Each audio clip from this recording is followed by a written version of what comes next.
तुम कैसे मुसलमान हो, तुम कैसे मुसलमान, তুমি কেমন মুসলমান যে তোমার চোখের সামনে কোরআন অপমানিত হয়, ইসলাম অপমানিত হয়, তুমি আরামের ঘুম ঘুমাও। খোদার কসম কিয়ামতের ময়দানে চলো, আল্লাহর আদালতে আসামি কাঠগড়ায় তোমাকেও দাঁড়াতে হবে।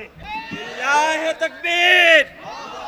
আল কোরআনের আলো, আল হাদিসের আলো, নারায়ে তাকবীর। একজন মুসলমান সব বরদাস্ত করবে, কিন্তু কোরআনের উপর আঘাত আসবে, কোরআন লাঞ্ছিত হবে, এটা মুসলমান সহ্য করতে পারে? এ রাজশাহীর যুবক, তুমি কলেজে পড়ো, ভার্সিটিতে পড়ো, তুমি ডাক্তার হও, ডক্টর হও, ইঞ্জিনিয়ার হও, ব্যারিস্টার হও, তুমি যদি মুসলমান হয়ে থাকো, তোমার মুসলমানের বুনিয়াদি হাতিয়ার হলো কোরআন।